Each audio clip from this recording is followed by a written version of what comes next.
Today on Dr. Phill. I'm scared to death of my son. They claim they're terrorized. You say your daughter's abuse is so bad that you dream about killing her. By their own children. Did you threaten to burn her house down? Yeah. Like this in your face. Mom, listen to me, Mom, listen to me. Well, I can't understand how in the world they have trouble communicating. The physical. Do you manage your mother by intimidation? No.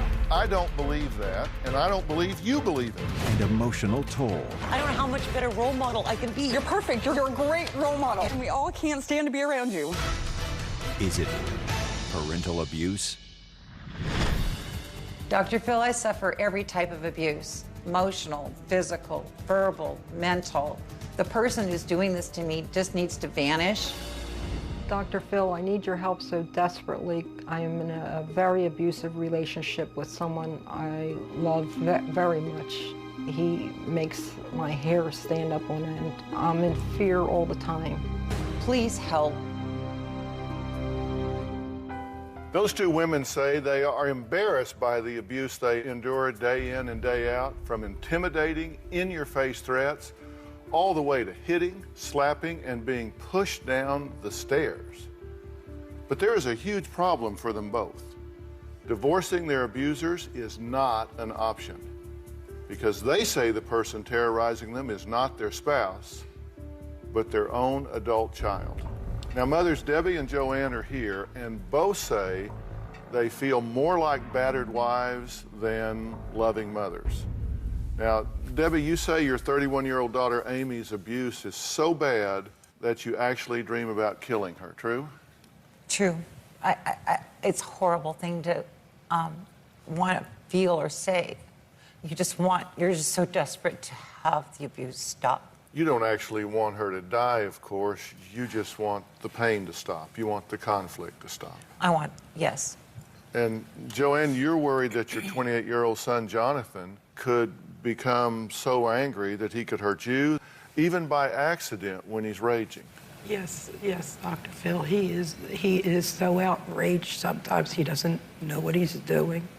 I'm just so scared all the time. You don't know how to stand up to it. There's a huge difference in size and power, right? I can't stand up to him. You know, it's just very scary all the time. Why did you want to be here today? Because I want to have a loving, normal, healthy relationship with my daughter, and I want to be free from the burdens of the drama that she creates in my life. But why here? Why now?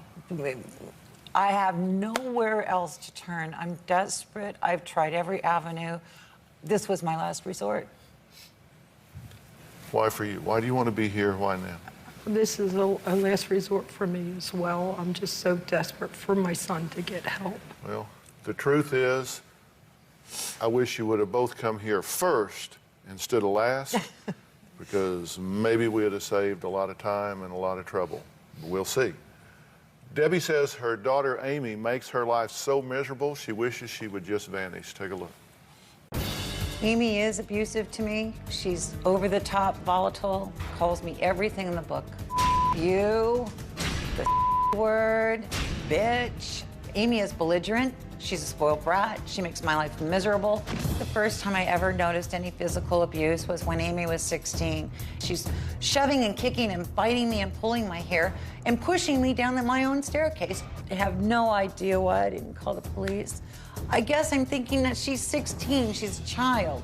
Amy is 15 years older now, and she is worse than ever. The last time Amy was physical with me was about a month ago. She pushed and shoved me into the wall. She kicked me, she pulled my hair. She slapped me. Oh, she slapped me good. There's days when I'm so overwhelmed and I think horrible thoughts. Sometimes I just wish I could just put a pillow over her head, just make her go away. I just don't want her to live with me this way, and I don't want her to live in this world this way. Well, Amy actually admits to being cruel and nasty towards her mother, but says that Debbie is far from innocent when it comes to abusive behavior. Let's hear her side. My mom is mean and nasty and a psycho. She doesn't realize how critical she can be. My mom says that I'm white trash She definitely thinks that I'm way, way beneath her. My mom tells me I've failed. I'll never be good enough. There's only so many. Never mind. Whatever, Amy, this is where we come into a roadblock because we just gonna agree to disagree. When we argue, in her eyes, it is my fault. I'm all to blame. Can't hear you. I know she says I've slapped her, punched her, scratched her, but I've never done any of that. I've only pushed her against the wall to get out of the way and get away from her. She claims I pushed her down the stairs then. I don't remember that. My mom is a pathological liar. When I was 16, my mom found cigarettes in the trunk of my car. She held a knife to my throat, said she would kill me, lit up the cigarette and burned me with it, and wanted to make me smoke the whole pack. She can be a raging bitch. I sense that you disagree with a lot of what was said there. Yeah, I do. But your daughter's here, of course, and you're okay with me bringing her out. We're going to talk to her. We're going to get to the bottom of this, I hope. Good. Okay? I'm looking forward to it. All right, let's bring Amy out. Amy, Dr. Phill, how are you? Nice to meet you. Have a seat. You know, one of the things that I think people would say about me is that I get to it quick. You know, I could see you guys in private practice and we could sit there and I could go, yes, and how does that make you feel? And yes, how does that make you feel? And how does it make you feel that she feels that way about the way you feel? You know, we could go through all of this typical model, but that's not what I like to do. I like to get to the point and deal with things efficiently, and that requires something here.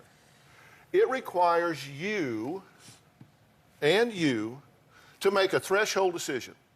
And the threshold decision is that you're going to be honest. You're not going to spin it. You're not going to try to cover your ass. You're not going to try to put the best look to this that you possibly can. You're just going to be honest, because I assume you want this to change, right? It has to. Why? Because I'm going to end up in a mental institute if it doesn't. Are you prepared to be just completely honest here? Absolutely, completely honest. Because nobody's perfect in these matters. Are you willing to be honest? I'm willing to be honest. I know I'm not perfect. I know I've made a lot of mistakes. I'm here to try to figure out what they are and how to move forward. Did she lie in her tape? Yeah, I never came at you with a knife. She said you held a knife to her throat. That is a life-threatening action. And you don't tell me you don't remember. Let's see, did I do that? No, that's not lost in the background of your life. If you hold a knife to your child's throat, you don't forget that. You saw in the video she wants me dead.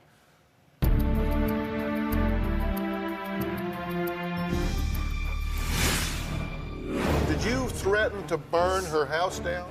Yeah. Yeah. And later...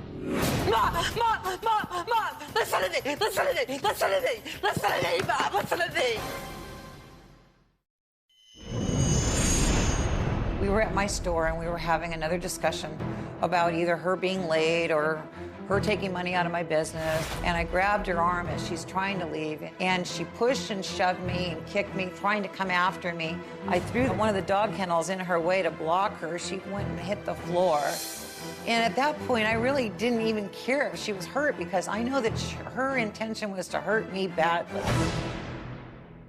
She said you held a knife to her throat. That is a life-threatening action. And you don't tell me you don't remember. Let's see, did I do that? No, that's not lost in the background of your life. If you hold a knife to your child's throat, you don't forget that. You saw in the video she wants me dead. No, that is not a lie. I don't want you dead, Amy. Yeah, I love you. I want the me pain gone? to stop. You want me to vanish? No, Dead is good. I never came at you with a knife or ever put a knife to your throat or anything ever. Right. I know I You do never did. remember You never saying, did okay, nothing. you know what? You want to smoke a cigarette? You Smoke never the do whole anything. pack. Make yourself Okay. so sick you'll never smoke again. Well, that didn't work. Did you now burn her with a smoke. cigarette? I don't ever remember burning her with a cigarette. I might, if I did, if she claims I did, it was in pure accident. I never, and I'm totally being honest with you. But that's not what you said. You said she got a cigarette, she lit it, got it burning hot, and burned you with it. Burned my shirt with it. Yes. Burned your shirt or my burned you? Well, she was trying to burn me. Yeah.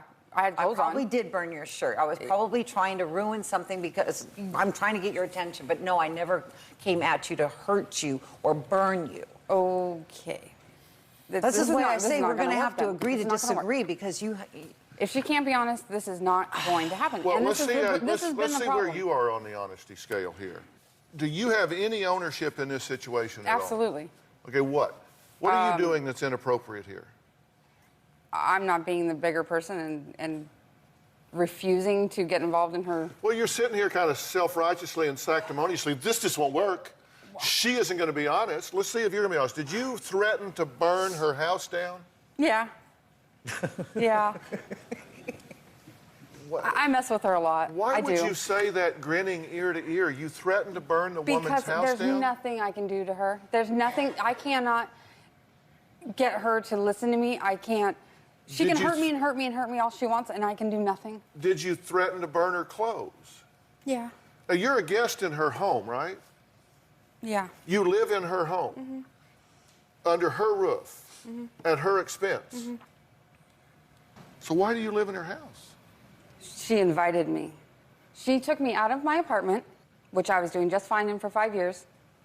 But why do you stay? Why did you say yes? Why don't you move out? Because now I'm in a position where I can't get out yet. Why? Because I don't make enough money to move out.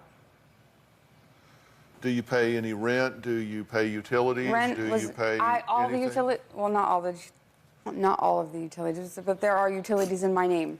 Don't laugh. Okay. I'll take them out of my name then. How's that? Okay? Because when I get home, bags are packed, I'm gone. Amy. I'm gone. Dead to you. Amy, I know you think you're dead to me. You're not. I'm here because I want some help. And I want you to understand how you contribute to your own demise and how you affect everybody in the family, not just me. It's all me. Okay. Well, actually, it's not. But you said, did you say that she is a psycho raging bitch? Yep. Because she is. You don't like me. Amy, it's plain and simple. Amy, that's you're all my it comes. firstborn. I love you very much. You were the best thing that ever But I happened took to me. away your husband. But Amy, you tend to ruined want, your because you were the center of attention as a child, you still wanted the spotlight, and you do, even if it's negative attention, you want it. Are you messing with drugs? no, I did back in my younger days, 10 years ago. Are you doing drugs now? No. Did you find some crystal meth in her purse recently? Yep, I did. How recently? It was September 9th. What were you doing with crystal meth in your purse?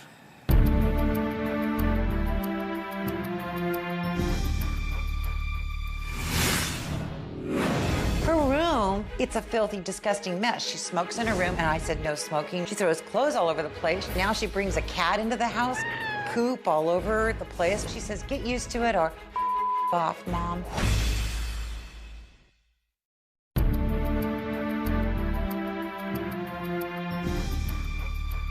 Are you doing drugs now? No. Did you find some crystal meth in her purse recently? Yep. What were you doing with crystal meth in your purse? Being stupid. So you were doing drugs? For a day. I mean, For a day. Whatever. Yeah, I don't know if you just do crystal meth for a well, day. because what I used to do was every day. Okay, but so... For years. Okay, you did So, it every to me, day that's for nothing. years. Are you doing drugs now? No. Could you pass a drug test right now? Yes. If I give you a drug test right now, you can pass it. Yes. Because if you were on drugs, that would determine erratic behavior, perhaps, particularly if you're doing them on and off and on and off. No. My behavior's always been the same. Right? It's always been the same. Amy, You've never changed. Debbie says stealing money straight from her businesses is not okay with you. That's it's just not okay theft, with right? me. Then It's come just- run your own business And or it's pay me. one of many examples that you say you need help with I because do. you've got some sense of entitlement, according to you. Take a look at this. I have spent over $100,000 in the last 12 years in support for my daughter and her children, and all I've gotten back is abuse. So she moves in. 3 weeks later, my husband moves out because he didn't want to be around the drama with Amy. That's ridiculous. Her room, it's a filthy, disgusting mess. She smokes in her room, and I said no smoking. She throws clothes all over the place. Now she brings a cat into the house, poop all over the place. She says, get used to it or off, Mom.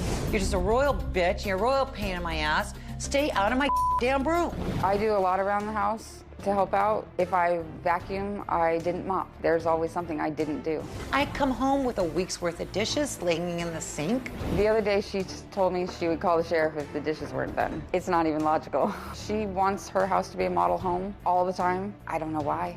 If Amy didn't have kids, she would not be living here. Absolutely not. I don't know where she'd be, on the street, some guy's couch. I don't care. But you do care. I do care. Why do you say you don't care? You know, because the more I help Amy, it doesn't seem like it helps Amy. And so I have tried to, okay, Mom, when she had her apartment, I paid her electric bill. I bought her groceries. I paid her rent when she was short. Whatever I had to do, I did to help her out. And that didn't work. And I said, you know what, Amy, I can't keep this up. Not that you need it all the time, but, you know, you can make the choice. You can either, you're getting evicted. You can either come into my Do you demean house. her? Do I demean her? Yeah. Do you say you're a failure? You're a bad mother? You're worthless? I mean, do you demean her? Do you put her down? I do think her mothering skills are not great. I know I've told her, your mother, you suck as a mom. You're not here with your children. You're not doing what you're supposed to be doing. How can you leave dishes in the sink for 3 days, 4 days, 5 days in a row? How can their children be digging through the dirty clothes for something to wear to school? So I'd say that's a big yes. You do demean her. Yes. Okay. Are you not doing your job as a mother? I'm not her, but my kid, I don't agree with that. Okay, so you are being a good mother. Yes. Okay, you had crystal meth in your purse a month ago. Okay, is that being a good mother? I suppose not. Okay, so you could have at least said, well, as far as having drugs in my purse a month ago, no. I would have to give you that one, Dr. Phill, but Yeah, my kids don't get dressed out of a dirty laundry basket. I don't have a filthy room. Did you go in and spread cat around the room before we videotaped it? No, I did not. Then you got a dirty room. No. Oh, that was a clean day, though. My whole life is in one room. Sorry if it's And I gave you cluttered. the second largest room in the house. Do you care. really I don't care. want to heal this relationship? I don't care about it anymore. She doesn't care about me. She wants me dead. I don't care. do. I just don't What do freaking you care think I'm anymore. here for? She doesn't care about me. She doesn't love me. She wants to make sure that I know that she's better than me. No. Yes. Amy, I don't my want to boyfriend, sit here and your argue. boyfriend doesn't love you. I know. Your boyfriend doesn't want you anymore. He doesn't want anything to do with you. My credit's better than yours. Amy, I'm Okay. trying to teach I know, you you're to be so much better than responsible. me. I don't know how much better role model I can be. Yeah, I know. when You're I'm- perfect. You're great. You're a great role model. And I've been a single parent. and I've done it. and we all can't stand to be around you. We'll be right back.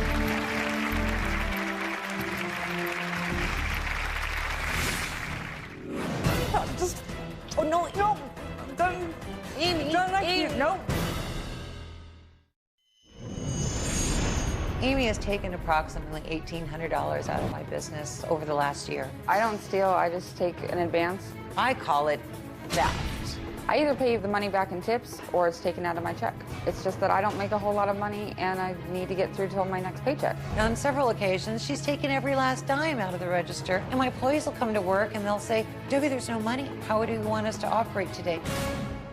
I'm interested in why you believe you are entitled to go into your mother's business and just take cash. I'm not, Then why did you do it? because she made me mad. Okay, so you decide she said something you don't like, so you are entitled to take her money Yeah. and go do whatever with it. Okay, and then you say, I don't know why she doesn't respect me. You steal from her. That is not okay. Yeah, okay. Is it? No. You understand, if you No. worked for somebody else, No. they would call the police. Yep. And you would be in jail. So you're not entitled to it. You've got to stop that kind of behavior. You're living in her house for free. Yep, I'm playing her game and it's wrong. You're living in her house for free. You're working for her. Basically, but for her, you would be in a real tough spot financially and roof-wise for your kids, correct? Yep. Okay, and you hate that. Yep. So why does hearing that upset you so much that you can barely breathe? Because she put me in this position. I'm just, Oh, no. no, I'm done. Amy, Don't I Amy. can't. Nope. Okay, if Go you're to going to hell. leave, you got to go this way. Amy. Okay, good. Okay, yeah, if you're going to leave, you got to go that way. All right, there you go. How do you help that? Okay, look, obviously this isn't working, right?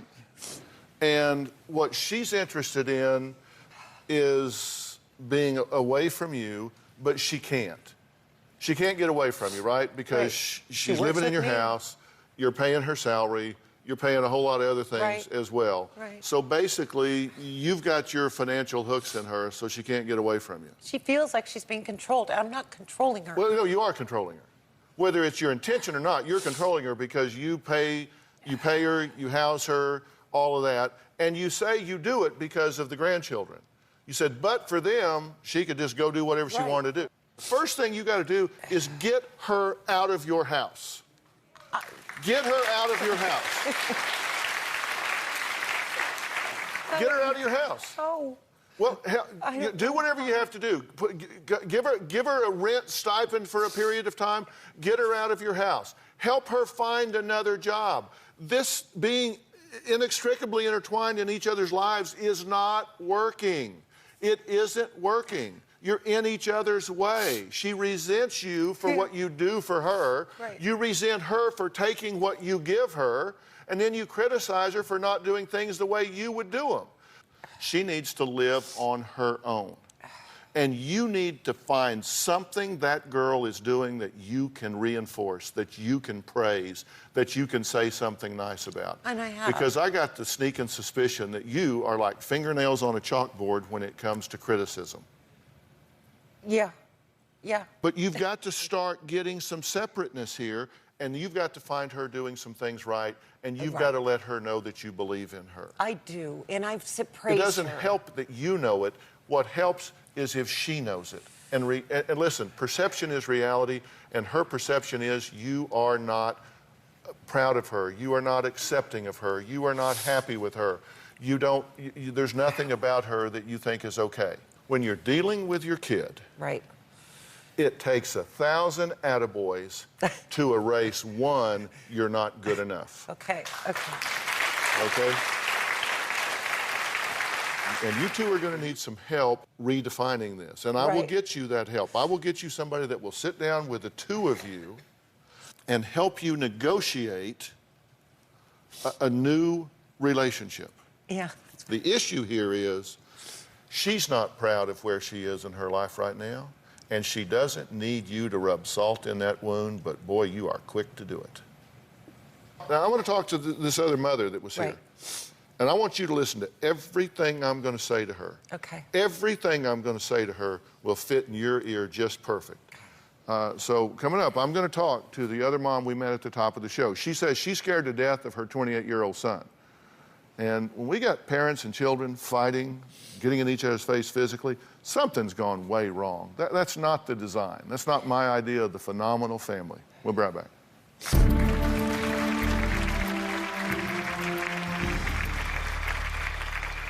My son is very scary and intimidating. He gets in my face and he talks down to me. She chooses to push my buttons, and she expects me to calm down because she's the mom.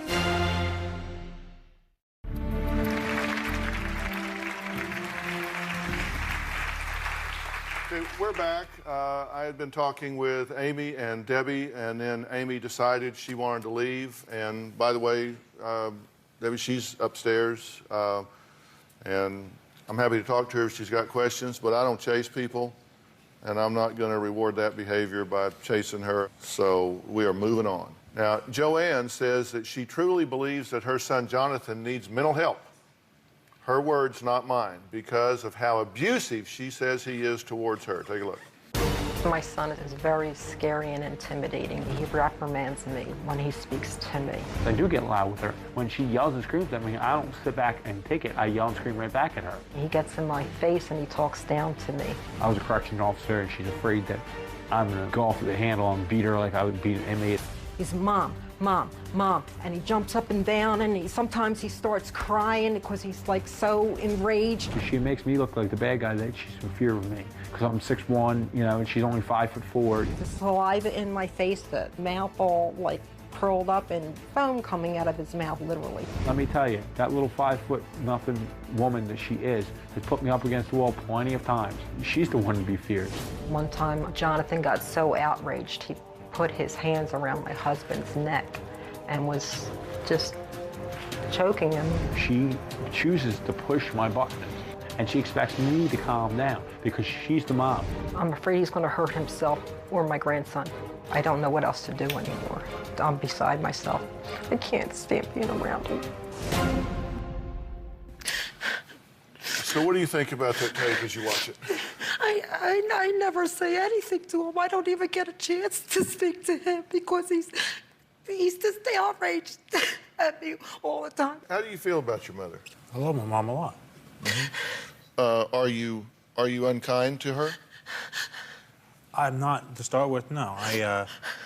When she starts on her tangents about things, I've gotten loud and I've yelled and screamed. Yeah, of course. Of course. What do you mean, of course? Well, because she yells and screams at me, so I'll yell and scream back at her. That's not true, Jonathan. I never get a chance to say anything to you. The other day I called you up before the party and I said to you, Jonathan, please don't tell anybody that Heather is pregnant. Yeah, why is that? Because right there. There's a topic Jonathan, in itself. excuse me, There's Jonathan. a topic in itself. It wasn't the time or the place to say anything, especially when you were sitting down. You approve? Stop talking over me. We were sitting down 2.5 months ago with a different girl at the table for dinner. It wasn't Heather, it was a different girl. September 15th, you went off to Tennessee with another girl. Mom, I did not go off to Tennessee with You another girl. went another girl, Jonathan. Yes, you did, Jonathan. So is your issue with me my love life, or is your issue with me my anger issues? It's everything, Jonathan, everything. Well, wait a minute. Or is it my whole life altogether? Wait a minute. Is this really? And I don't know. Maybe I'm confused. Did you come here because he had one girl at his place one night and somebody else at his? Is that really what you want to spend your time with me talking about? No, I'm scared. I'm scared to death of my son. Because here's what I thought we were coming for. You say, and this is a quote from him, Jonathan, you say that you admit I am defiantly mean and nasty to her. I am definitely mean and nasty to her. You say, I am verbally abusive. I scream, leave me the alone. You say, I scream and yell at the top of my voice. I demand that she sit down and listen. If she would just shut up and listen, I wouldn't have to yell and scream and be so intimidating. I would say, yeah, I said that, but it wasn't in those contexts per se. Well, what per se context is that? Well, what it is that she'll say stuff to set me off on purpose, and she'll bring my son involved in things, and she starts one thing, and then she starts talking about it. She says what she has to say, and then when I go to say something, she goes, stop disrespecting me. I'm your mother. Don't talk to me like that. Okay, what were you just saying here? It's all the time. It's You all were the time. doing this He gets up, and he's like this in your face. Mom, listen to me, listen to me, listen to me, listen to me, Mom, listen to me. Is that true? Listen to me, Mom. No. Takes off, slams the door, takes off with his son. Come on, Dylan. Practically chases his son out the door.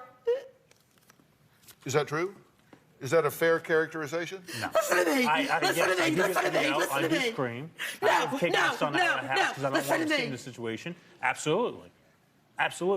I've had anger issues. Do you do that? No, not to that Where extent. is she getting that? Because that's an odd thing to make up. Listen. Okay. She's dramatizing it. She's making it worse than it is. Okay? Let's ask Heather. Let's leave Heather out of this. No. Let's leave your husband out. This is between me and you. How did you act a couple weeks ago, Jonathan, when I tried to move? Do you want to bring the whole family up here? Or do you want? I'm talking about you. Do you want to speak about your daughter? What she wants to say about things? Do you want to have, Jonathan? I'm asking you. Is this between me and you, or Jonathan, is this between everybody? I'm asking you a question about when I was at your house 2 weeks ago. You're not answering why. Well, Did I you just can't misbehave? understand how in the world they have trouble communicating, it seems to me.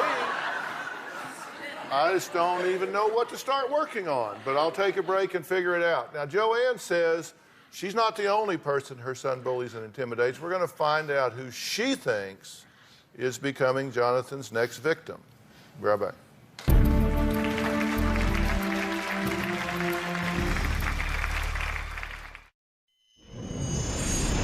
I don't know what else to do anymore. I'm so scared of what's going to happen to my grandson and to my son. I'm really scared. She's trying to be the parent, and she oversteps her boundaries. She needs to step back and realize she's just a grandma. Well, that was Joanne, who says she lives in fear that Jonathan's abuse is also directed at her grandson. Now, has Child Protective Services been involved here? Yes, they have. And you were because of- restricted to only supervised visitation for 3 months? I had a mental breakdown caused by issues that she did, things that she did. She did? Yes. She drove you? Yes, she drove over the me edge. over the edge. Yes, she did. But she involves herself so far in my life, with my son's mom, with my females in my life, with my other family members, that I can't get away from her. Even when I try to push myself away from her, I can't get away from her. You do strike me as somebody who has anger just kind of seething below the level here. Yeah. Because when she starts kind of nagging at you, and you do nag. No, I don't. Does she nag you at home? Do I need to answer the question? Jonathan. Well, he thinks you nag him at home, Oh, and I I- think maybe my definition of nagging and your definition of nagging may be two different things. I can't- But look, here's the question. Do you manage your mother by intimidation? No. I don't believe that, and I don't believe you believe it. You said it's the wrong context per se. I don't know what that means. I can look it up. But you said, I am verbally abusive. I tell her to leave me the alone. I do scream and yell at the top of my voice and demand that she sit down and listen. And if she would just sit down and listen, then I wouldn't have to be that way. Absolutely. Do you do this with your son? No. Do you do it in front of your son? No. I try not to. I have. So your son has seen you do this with her? Yes. So That's you're what I- modeling that behavior for him. That's bad, right? Yes, and I've realized that, and I've tried to overcome that, and I have overcome that, where I don't do it as much as I used to. Okay, well, And I want you to do it none. Yeah, And that's well, why I'm it's talking not a to you perfect about it. world. Well, of course it's not. And she's not a perfect mother, but you're not a perfect son, so that has a certain symmetry to it. Mm-hmm. But the fact that you're saying she does these things, which triggers me, Mm-hmm. it's a trigger. I don't want to do these things, and I recognize that I shouldn't do it, but I can tell you, Dr. Phill, what the trigger is. When she won't listen and keeps talking over me and I finally just, in fact, you said it, I snap. Mm-hmm. I snap on her because she doesn't think of the repercussions of her actions. She pushes my buttons. She knows what to say to get me going, and she does it on purpose. Such things as you're just like your father. Correct? Absolutely. Do I get it? Absolutely. Tell me if I run a red light here. No, you got that to the Okay, T. so she knows what your buttons are. She pushes those buttons until you snap, but then you do, and that's y'all's pattern here. Mm-hmm. Do you recognize that there are things that you're doing that might be contributing as triggers to some of his anger? Because see, well, see, here's the thing. When parents say and do things, it has an extra gravity besides somebody else saying and doing it. You know, you want your parents to approve of you. You want them to be proud of you. You want them to accept you. You want them to validate you. And if they get messages to the contrary, it really stings extra bad. So if you start taking his inventory, then that takes on an extra gravity with him. And so there might be some better ways to communicate. Now, you can't tell me that you think y'all's communication pattern is the best it can be. No, it's not. And it takes It two is to not. communicate, so you have to own your part of that. Yes. And that if I could arrange for you to learn some new ways to do that, you would embrace that happily because you said you want him back, and that would help you do that. Yes. Okay? I'm done with you for a minute. Okay. What the hell are you thinking? There's no theory under which somebody is... Stand up. Stand up. See, here's the problem. Here's the problem. You are a big guy. You are an intimidating guy. And if you are using that physical power to impose your will on someone as small as she is, and you say, oh yeah, she's small, but boy, she can bring hell in a hurry. I get that. But you have an imposing nature here. Just look at the difference. Look her in the eye. Now, I know you've looked at her a lot, but don't look at her in the eye. No, look at him in the eye. Don't stop. Look at him in the eye. I just want you to look at your mom. What would it mean to you if you could bring a lot of joy in her life? It means a lot to me. Why? Tell her why. I'm a good dad, and you and my father taught me how to be that person. And I wish you would just respect me and wish that you would just allow me to be the father of my son. Tell her what that would mean to you. If that happened, if you allowed me to make my choices in my life and decisions in my life, things I think would be a lot smoother if you just sat back and be grandmom to my son instead of trying to be the mother and trying to push me and his mother out of the picture all the time. That's the way I feel. Then a lot of these issues wouldn't happen.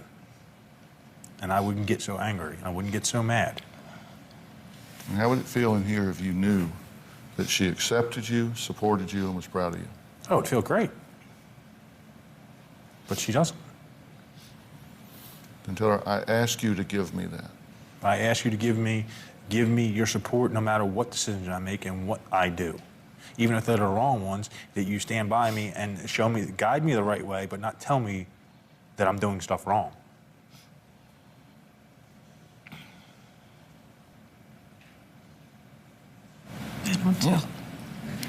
Okay, y'all sit down for a second. Now, why did I not want you to say anything? You wanted me to listen to him. I want you to not only listen to him, I want you to kind of weigh it. Sometimes you have to hear what isn't said. Look, it's not easy to be a single dad. It's not easy, and you do make mistakes, and you do get frustrated.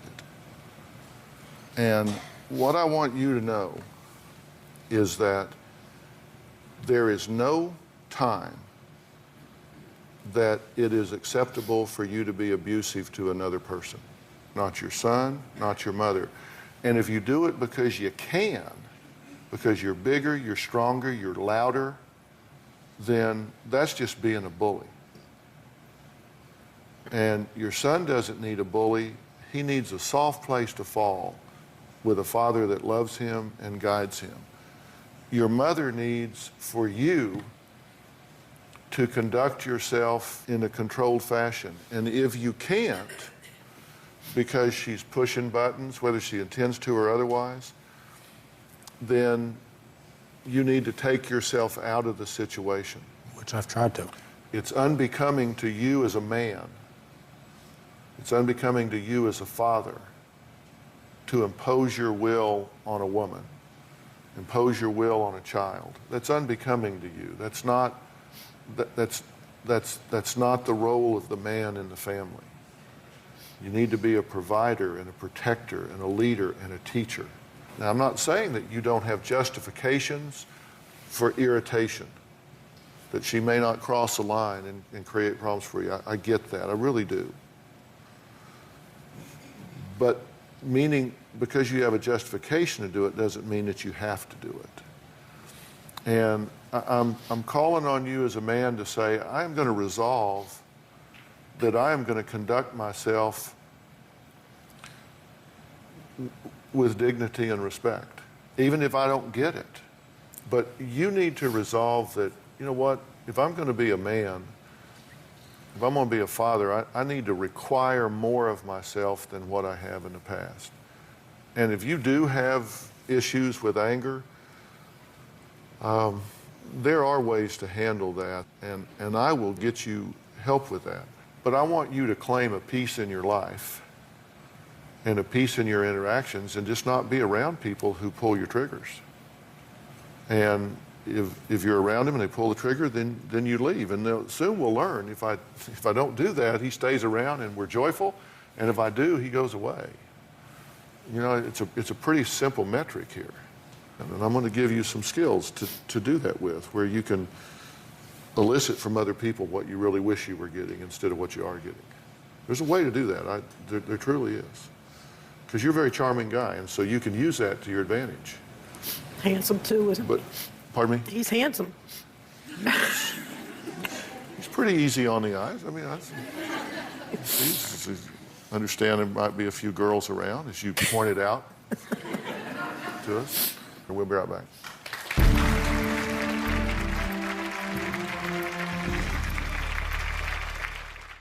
Well, I want to thank all of my guests today. Look, family is sometimes many-layered, and it's really complex.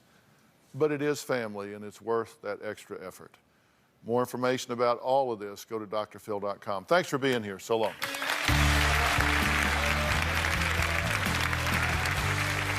See you guys.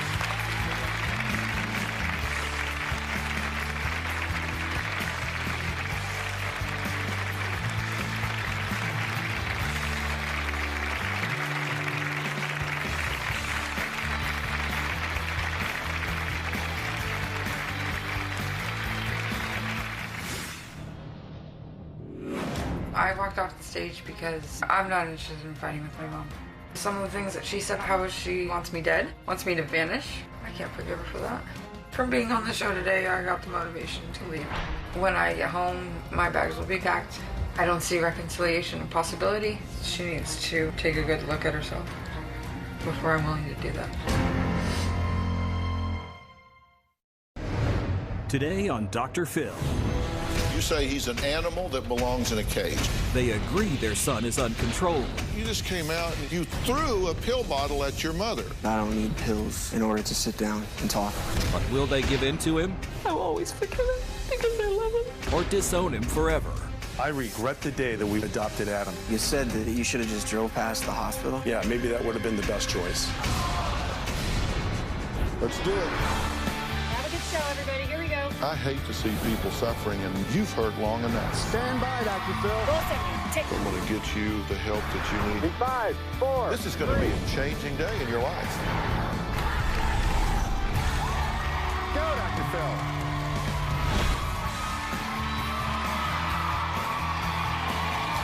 How you doing? How you doing? How are y'all? How you doing? Well, parents, I want you to ask yourself this question. Is there anything that your child could do that would leave you saying, that's it, I am done, you are dead to me, I am disowning you, cutting all ties, saying goodbye forever? Could that happen? Well, for Tim and Karen, that question has become a reality, actually. They are completely divided over whether to walk away and shut the door for good on their only child, Adam. But it wasn't always like this. Sadly, Tim and Karen were not able to conceive a child of their own, but were overjoyed when they adopted Adam at birth, beginning a family life that could only be described as picture perfect. Now, all that happiness has been ripped away because they say their son has turned into a monster. In fact, just 6 days ago, they had to bail him out of jail due to a felony arrest just so they could be here today. Threats of violence with knives and guns, a drive-by shooting, DUIs, and countless trips to hospitals and jails. Karen and Tim say the past 6 years of their lives has been nothing short of a nightmare. Take a look. My son, Adam, is self-destructing before my very eyes. Adam was the sweet, loving kid who went away to college and became a monster. He grabs a knife from the kitchen, shows it to me like, if you come near me, Mom, I'll use it. When he gets upset, he completely goes ballistic. We've had to call the police on 3 separate occasions. I wasn't sure whether this is drug-related, but when this kid goes off, this kid goes from 0 to 60 that quick. He's punched holes in every door that we have upstairs. It is so frightening. Thrashing, hitting, kicking, knives in the wall, busting the bedroom door. When he flies off the handle, he's verbally telling us to go off. I'm going to take this house apart. You, mom, everything from you, piece of you're a lousy mother, kiss my ass. He's gotten right up in my face and challenged me. He's waiting to go fisticuffs. What he needs now is his ass kicked. He's a bully, is what he is. Completely out of control. I believe the rage overtakes him and that he cannot control his emotions. He has attempted on 3 separate occasions to take his life. He will threaten us with, I will take this family down. Okay, now obviously my question is, why would anybody do that? But because he does, because of all of Adam's violent and abusive behavior, he has been banned from his parents' house, but his destructive behavior has continued nonetheless. Adam has not lived with us for 3 years. After Adam's drug taking, his violent behavior, and the DUIs, we said no more. Over the last 3 years, Adam has lived and probably been kicked out of about 7 living situations. Property managers call me and say they want him out. He rages, he fights. He told me he has a gun. October 14th, 6 a.m., I get a phone call from Kristen, Adam's girlfriend. We're in the ER. Adam's nose is broken. It's never Adam's fault. Just last weekend, Adam got into more trouble. Adam calls me and says, hey, Mom, I'm driving home. We say no, and Tim flips out. Adam is raging, screaming, yelling, you're horrible, this is I'm gonna destroy you, I'm taking the bike, and Tim texts Adam and says, you have 15 minutes to get out of the house or we are calling the police. He stole my motorcycle. He was gone when we got here. Tim immediately says, I'm getting a restraining order. The fear was so overwhelming. We secured the house, we changed the locks, and that is when I reached out to Dr. Phill. Well, the chaos Adam's parents say he has created over the years has left Tim wishing he never adopted his son. I don't care what happens to him. He's not part of my life anymore. Why should I continue to call and talk to this kid when all he does is turn around and trash me? There's no respect there. There's a lot of times now where I look at Adam and I don't even see my son there. It's like he died in high school. And whoever this other person is, he's not my son. I'm not interested in anything that kid has to say. When we go on the show, when he walks out on that stage, I don't care what he says. I don't believe a word out of his mouth. I don't trust him. He's out of control and he creates chaos wherever he goes. I regret the day that we went to Santa Cruz and adopted Adam. If Karen and I would have just passed the hospital and went over to the Humane Society and picked up a couple of strays, we would have been much better off. Well, on the other hand, Karen believes with everything in her heart that there is just something wrong with Adam. She refuses to give up on her son. I can't fix Adam. I've taken my son for medical evaluations. I have a psychiatrist saying he's bipolar, and then I have another psychiatrist saying he's not. I don't know. I've moved him into 4 rehabs. I've done everything possible. I am grasping at straws. Tim wants to wipe Adam out of our lives, and I can't do that. I'm Adam's mother. I can't force a relationship between Adam and Tim. I've separated myself from that a long time ago because it's harmful to everybody. What I want for Adam is to have peace. At the end of the day, I will always forgive Adam because I love him and I can't write him off. But if I have to remove him from this environment, I know that I have to do that. All right, well, I'm glad to meet y'all. You're done. Done. Done. Yep. 3 years ago, I was done. Yeah? Yeah. When you said, I wish I had never adopted him, most of the audience just recoiled. They just like, oh my God, that is... This is a living hell what kind of we're parent in. could say that? No, let me tell you, you know, I was a police officer for 30 years and I've dealt with a lot of issues. And when I look at this kid, to me, he was, when he went to college, we lost him. My focus now goes to my wife. Because you said, in all candor to us, you said, I'm coming to the show, but I am not coming to fix my relationship with him. I am coming to help her turn loose, to help her let go. Exactly. That's what you're here for. You don't want to have some kumbaya with Adam because you wouldn't believe it? He's going to lie to you. Let him come out. He's a manipulator. You say he's an animal that belongs in a cage. Absolutely. The only thing I think right now... You're talking about your son. My son, Adam, I mean, I'm not a doctor, but I know enough that this kid needs to be in a controlled environment. He cannot be out in an apartment or someplace roaming around. It doesn't work. Your husband says about your son, quote, I don't care if he's sleeping behind a gas station. Yeah. Okay? Yes. How do you feel? Well, nobody wants their child sleeping behind a gas station. I mean, clearly, I'm a mother first. You don't want that for your child ever. But I will tell you that last week, before I wrote your show, that Adam called my husband and I screaming, raging, because we would not get him a flight home. He didn't want to drive 8 hours back to go back down to San Diego, and I emphatically said absolutely not. That right at that moment I realized I can't do any more for this child, this young adult. I have to replace child with young adult because he is 24 years old. And Tim and I have often talked about me thinking about Adam, the young pictures that you see, and I have to think of him as an adult, that he is able to make his own choices. Do you care about this connection here? Yes, yes, absolutely. I guarantee you this much. No matter what this jackass pulls, nothing's going to come between the two of us. That will never happen. We're going to take a break, and then he's going to come out. Our Twitter is blowing up right now. NPR Mommy says, stop calling him this kid. Like it or not, he's your son. At Healed Heart says, Dad, you can't give up on him. That is not an option. Now he needs you more than ever before. And D.H. TaylorMade says, never give up on your child, adopted or not. He's your son, always will be. Get him the help he needs. Give him the help he needs? We've given him every single thing this kid needs in the last 6 years. Well, obviously not, because it hasn't helped. I mean, there's something he needs that you haven't given, he needs right? to bottom out. Somewhere along the line, he needs the safety net pulled out from under him where he can then go, wow, I've got a problem. I need to move on with my life. That's Dr. Tim's analysis. Dr. Phil's may be different. I don't know. I haven't met him yet. I might agree with you. Next, Adam is here and places a lot of blame for his downward spiral. Guess what? On his parents. We'll talk about that when we come back.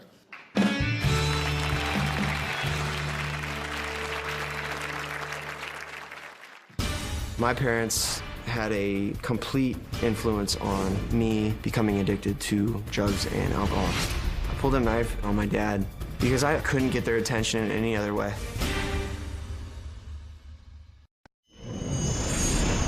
I don't think Adam is suicidal. He said he took 30 pills, and it actually turned out to be like maybe 8 of them. And he's told me, I just want to say sorry and goodbye, Dad. Well, he didn't go anywhere. It's like, okay, I'm trying to kill myself, but not really.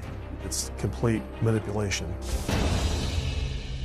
Adam admits he's angry, hostile, and simply not the nicest person to be around. He just says that's true.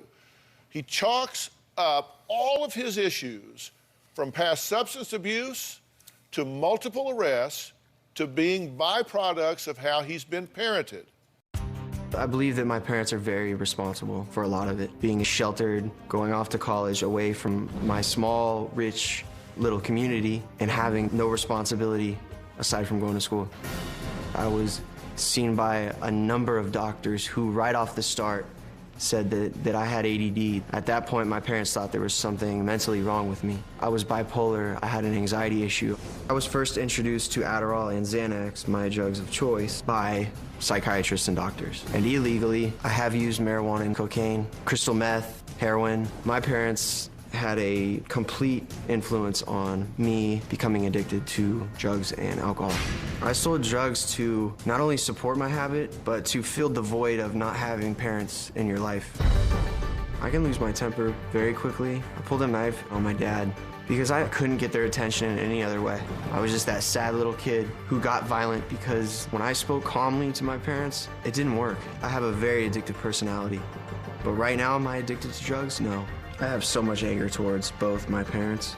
I've never in my life heard of a parent that is willingly turn their backs on their kid. Okay, Adam, you just came out and you threw something at your mother? Yep. What'd you throw at her? Xanax. It's a anti-anxiety medication, and I don't need that to face. You just sell it then, right? Is that what you do? But why I've been did clean you... and sober for 8 days now, and I don't need anything to mask my emotions at this point. Why did you throw it at your mother when you walked out? Because there's a lot of anger and frustration. You threw a pill bottle at your mother. I'm just asking you why. What did you accomplish by doing that? To maybe get the attention that I don't need pills in order to sit down and talk. Do you think that's appropriate behavior? Probably not. Because that just seemed very tantrum-like to me.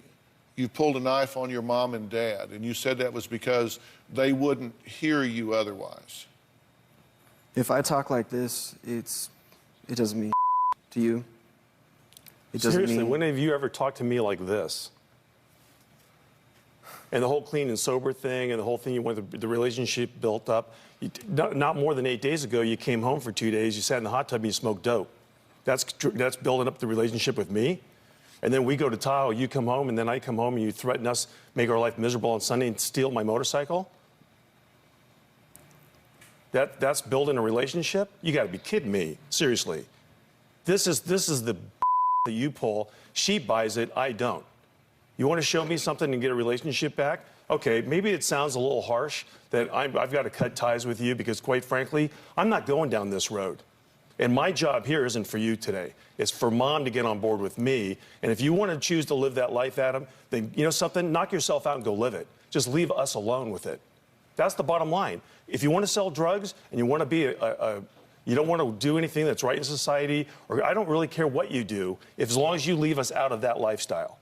That's my point. Now, you want to, honestly, with all the rehabs and all the mental health and all this other crap that you've been through, that's all, to me, is just a waste of time, and you want to turn around and actually say, I'm ready to accept some help, but you know something? I'm not going to believe that, because I don't trust you. So let your actions prove a point. You want to go to another rehab, which I think is a waste of time, prove me wrong. Go do something positive in your life and prove me wrong. You want to build a relationship? You show me that you're clean and sober and that you're not acting out like a fool, and we end all this nightmare stuff with your mom and the manipulation. You've got my attention. But we're not talking a week from now. We're not even talking a month. I'm talking maybe even a year. That you cannot have any problems for at least a year and show me that you're man enough and have the courage to stand up and be a man and take care of yourself. Until that happens, you're not invited in my life. I don't even want to think about you. Is that clear to you? Leave Mom alone. Calling her work, intimidating her. Come after me then if you want to talk to me and do that. Tell me I'm wrong, Adam. Tell the whole audience here and everybody else. Tell them I'm wrong. Listen, I know how to do an interview, but you're the first one I'm going to come to if I need some help with it. Tell me how you feel about what he said. I'm angry. I'm angry and I'm sad. So are we. You're done. And he was done 3 years ago. I saw it on the video. You've taken knives and stabbed holes in the walls, right? Yeah, in the past I have, yes. You've punched holes in the walls too, right? Yeah. I'm told every door upstairs in their house has been replaced because of holes, that you ripped the closet doors off the room, you throw pictures and break furniture. And anything that's belonged to Tim, he says you've destroyed. You've had 2 DUIs, one on Christmas Eve. You've done cocaine, heroin, prescription pills, marijuana, and alcohol. Yes, but I guess the only thing I can say is recently, no. You've been kicked out of 7 apartments. Your mother says you always threaten violence with guns and knives. Yes. You got busted 5 days ago, right? So you're out on bail right now. Did you post the bail? I had no choice.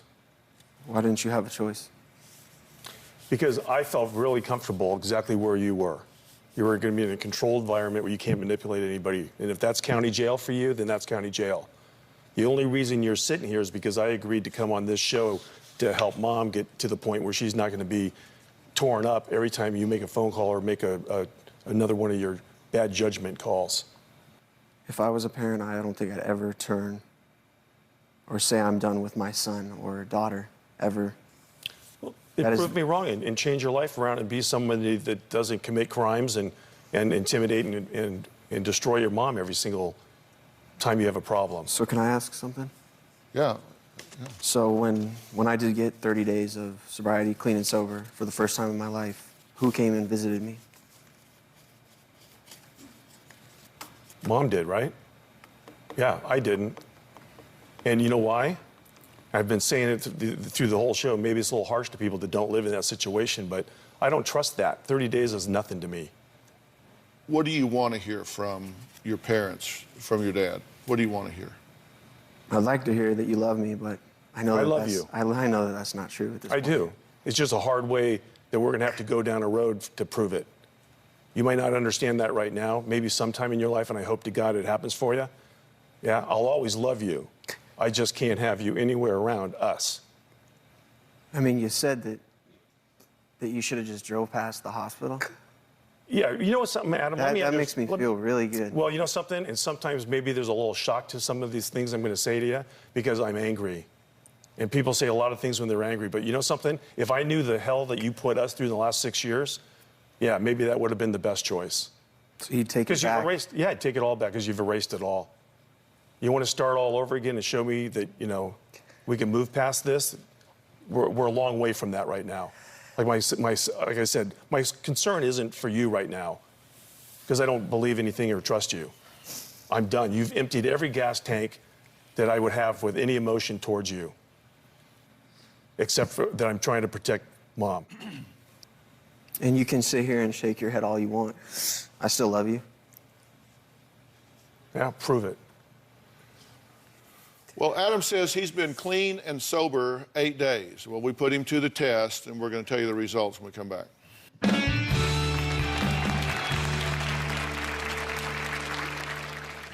I was charged with felony possession with intent to sell Xanax.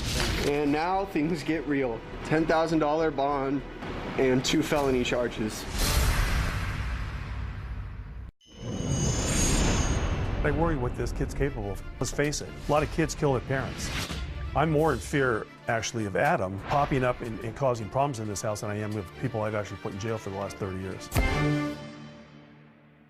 Well, that was Tim, who fears his adult son, Adam, could seriously hurt or worse, actually kill his mother during one of his out-of-control rages.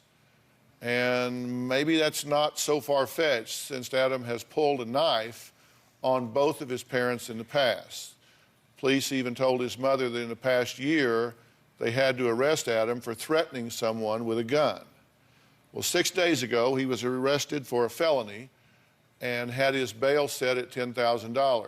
His parents only bailed him out to come here so we could talk this through. Now, Tim was very concerned that once Adam was released, he would skip town. So we agreed to be there the moment he was released. And I guess Tim's intuition was right because Adam said he had plans to head straight to Mexico. Take a look. I was charged with felony possession with intent to sell Xanax. And now things get real. $10,000 bond and 2 felony charges. Lost my friends, I lost my family, I lost my schooling, I lost everything. I was so relieved when Karen got the phone call, and normally we get the phone calls when he's in jail, and this is the one time where she said he got arrested in San Diego, and I felt completely safe. I felt my wife was safe. He can't come here, and that night I actually slept like a baby. I feel like it is awful. I ate twice in 2 days and could potentially do now up to a year in this horrible facility. I would have gone right after getting out of jail to probably down to Mexico, and then from there, who knows? My family doesn't trust me at this point. I don't even trust myself. When I was calling my mother from the jail facility, her words were, "Your father is done with you." I was done 3 years ago giving him what he wants. It never ends.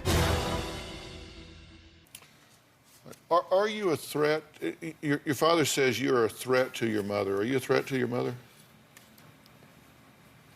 No. I mean, are you going to hurt her? No. I've read some of the text messages you've sent her just a few days ago. One of them you said, just wait. Next weekend, you're gone. Next weekend, you're gone. I look forward to it. Tell Dad that bike and car will be gone. I'll go straight to your work. There's no more arguing. Then you said, I'm about to lose it at your house. You better think twice before you put me in a situation like this. Then you said, you don't call me, I'm out of here. I knew this would happen. Your idea, family. Then you said, if you can't book me a flight, this is going to be scary. I'm not being hostile ever again. I've just had it with your Where's the on my end? Then you said, I'm already out with your bike, getting gas, and already switched the plates out. You have made this worse, so I will do what I have to. I'll be in Mexico faster than your dispatch goes out. And none of that holds true. I left your bike. Can you explain to them when you got home how the house looked? House was clean. House was clean. I mean, House was clean? he vacuumed the family room. The bike was in the garage. Your keys are at the house. I never took the keys. You hid his keys? Yeah. Did you get them back? No. He said unless I turn his phone on, he's not going to tell me where the key is. Well, your keys are under the doorstep. What doorstep? In the front house. Well, now we got to get home quick to get the bike, you know. Well, this isn't live. Okay, good. So nobody's going to beat you there to get the keys. Adam, do you think your father has justification to be frustrated with you? More than justification, yeah. Yeah. You think his reaction's a little over the top? Beyond, yeah. You don't think you would ever do that to one of your children? Never. And most of the audience think they would never do that to their kids. So you're in a bit of a minority here. That's okay. If you think his position is overly harsh, raise your hand. Yeah, that's a lot of people. If you think he's justified, raise your hand. That's a lot of people too. Looks about 50-50. Adam insists he's clean and sober. We did a drug test.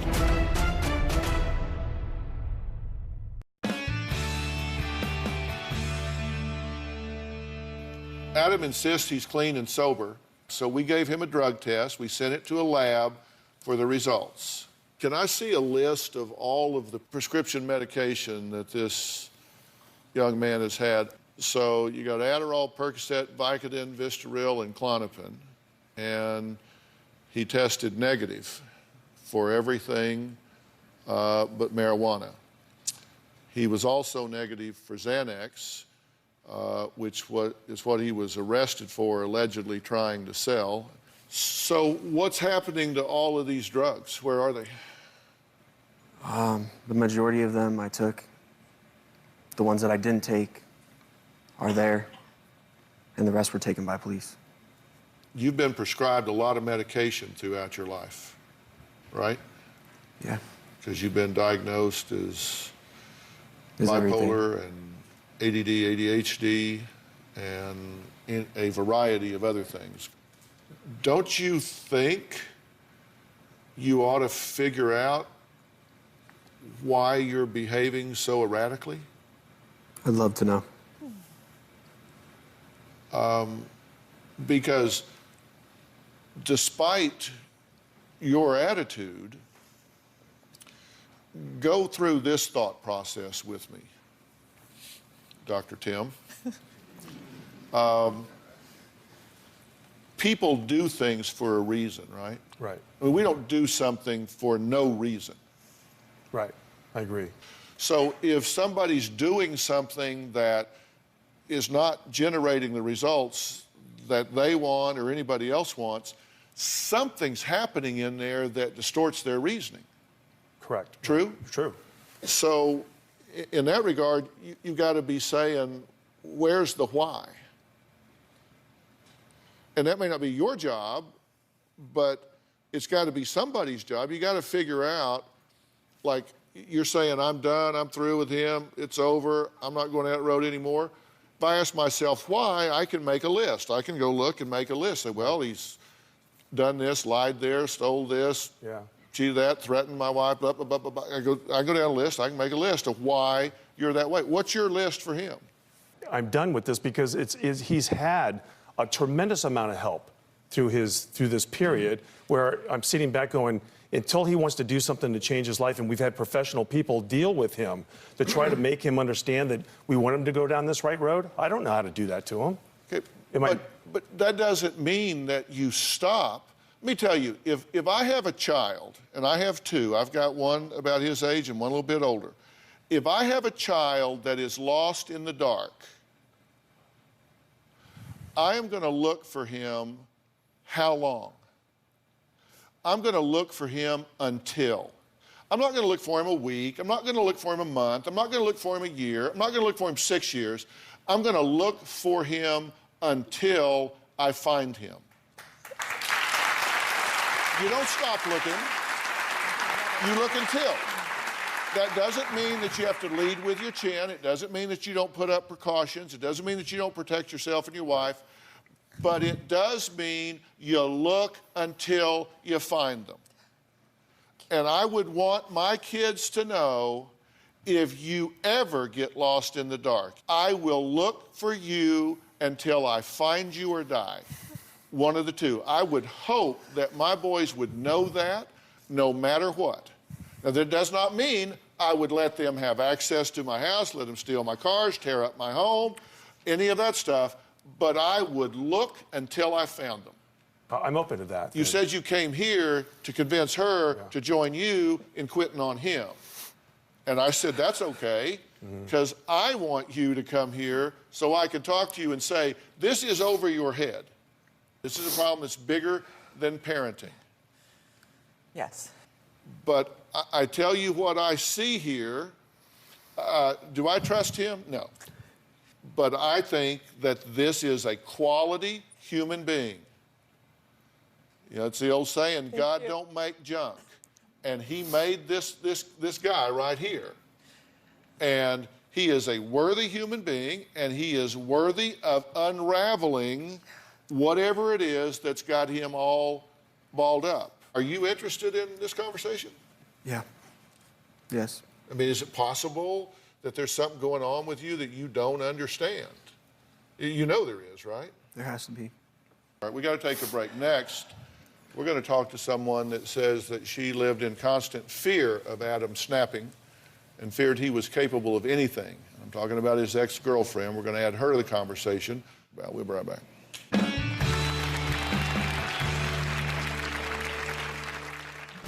He would scream in my face, throw things, slam doors.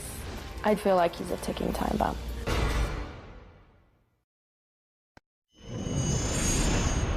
Adam and I dated for about 1 year and 2 months. Adam has a problem with anger, and he doesn't know how to control it and will act on it if something isn't going his way. The relationship was very stressful because Adam was so quick to get angry.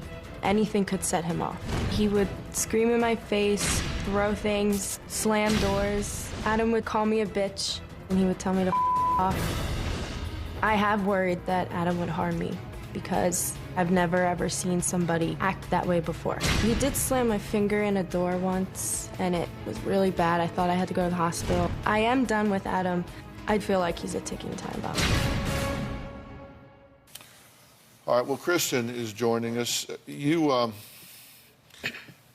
in a relationship with Adam for how long? A little over 1 year. You say you feel like he's a ticking time bomb. What do you mean?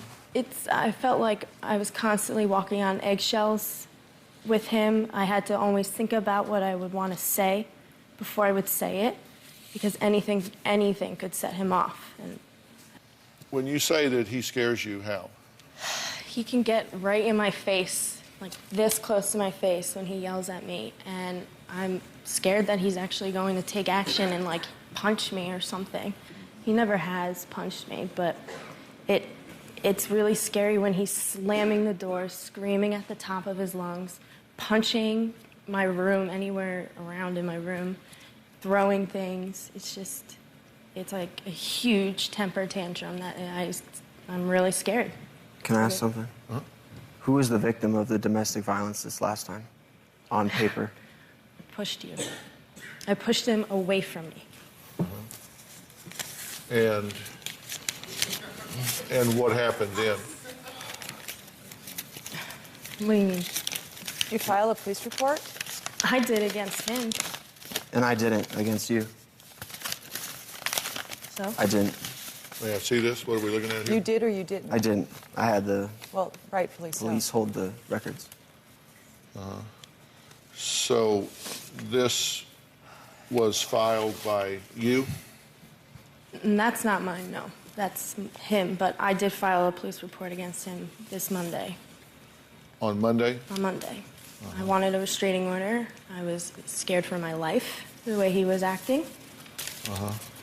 It was unbelievable. Should she be? No. You got any other things in your pocket? I mean, let's get it all out, right? I can't help if I don't know what all's what. That's it. All right.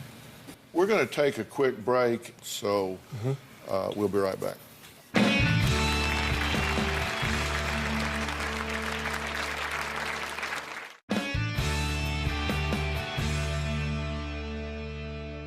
Basically, what I'm focused on here is this why question. Because let me tell you something, when somebody does something that isn't getting them what they want, and they keep doing it over and over and over, something is seriously out of whack, right? I mean, something is not in balance, just in the rationality of life, right? Right. I mean, when he's yelling and screaming and threatening, and I'm going to tear this up, and he is tearing stuff up, what you see on the outside is anger. I always look past the anger to see what's behind it. And I guarantee you, if in those moments of rage and chaos, you could unscrew the top of his head and look down inside, it would do two things. It would scare you to death, and it would break your heart. Let me tell you how I approach a situation like this. I look at what's currently going on. I mean, you know, we want a snapshot of history. But, you know, you can stop a movie at any point, just still frame, and make a lot of judgments about that movie. But if you don't see it all in context, it's hard to know what the movie's about. And I know that right now, this freeze frame of your behavior has gotten into what I call auto-exacerbating. It's a situation that makes itself worse. You know, you make one bad choice, and then that leads to, oh, well, now I got to lie to cover that up. Well, I took this drug, now I got to take this one, and then I got to take that one. Now I've burned this bridge, so I got to come over here and try something dramatic. And it's auto-exacerbating. It just makes itself worse. I don't know what's going on with you, but I know that you aren't making the choices you want to make in your life. I know that you're 8 days sober, so I think you need help with drugs and alcohol. And I'll guarantee you there's something going on with you neurologically. I asked Dr. Charles Sophie to join us today. He's an internal medicine specialist and a psychiatrist. And Dr. Sophie, I'll ask you to weigh in on this. What happens to the brain if you are not ADD or ADHD and you are prescribed Ritalin, for example? Well, you can awaken a lot of things within your brain because you're changing chemistries and balances, and you'll have outrageous responses. You'll have rebound, you'll have rage, you'll have all that kind of stuff. But for you also, I mean, genetically, you don't know, I don't think so, where your biological parents had been from a mental health perspective. I want to introduce you to someone else that I asked to come here. This is Ben Levinson. Ben is the co-founder and CEO of Origins Recovery Center. Ben, I don't think I have ever seen a better fit of a dual diagnosis situation. Clearly, we have a drug and alcohol abuse history here, but clearly there's something else in play here. This is not just drug and alcohol. There's something else going on here. That's what dual diagnosis treatment is about, correct? That's exactly right, Dr. Phill. What we want to see you do is come be in the midst of a multidisciplinary team that treats far, far more than just addiction.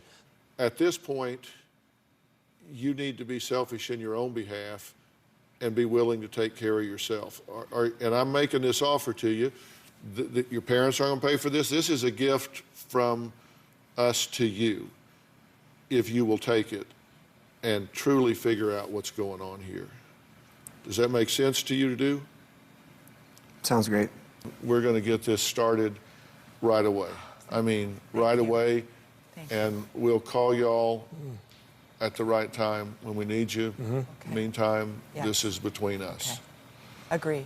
Okay? Yes. And we'll be there for that, Adam. Yes, You absolutely. do your part, we'll do ours. Absolutely. Actions speak louder than words. Absolutely. Next, Robin has a really exciting announcement about a global movement that you can join to help make this holiday season a truly special one for people in need.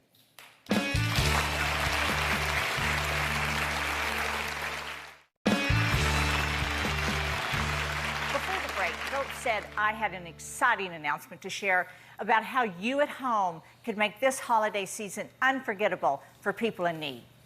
Well, it starts today, and it's called Giving Tuesday. Coming on the heels of Black Friday and Cyber Monday, Giving Tuesday is the beginning of a global movement encouraging everyone to talk with their families, their friends, neighbors, and colleagues about the importance of giving. I am honored to be an ambassador for Giving Tuesday. Joining Hugh Jackman, Bill and Melinda Gates, and Big Brothers, Big Sisters of America, among other very influential people and organizations. As a longtime advocate for women and children, I recently launched my new foundation, When Georgia Smiled, the Robin McGraw Revelation Foundation, which helps make a difference to those suffering from domestic violence by creating educational programs, as well as drawing global attention to this widespread epidemic. So in the spirit of Giving Tuesday, I would like to ask everyone to join me in helping to end the silence on domestic violence by taking a pledge to become a silence breaker. By signing up, you are promising to no longer sit quietly when it comes to domestic violence and taking a stand for those in need of help. But besides just joining the movement, it is also imperative for you to spread this important message through social media, from Twitter to Facebook to Instagram, in order to get everyone you know to take the Silence Breaker Pledge too. So please go to www.whengeorgiasmiled.org to become a silence breaker. And to learn more about what you can do to give back on Giving Tuesday, you can also go to www.givingtuesday.org for more information as well. And don't forget, this is not about giving money. This is about giving from your heart, giving something to others so you can give back to your community. So think about that. And I want to just say thank you and goodbye.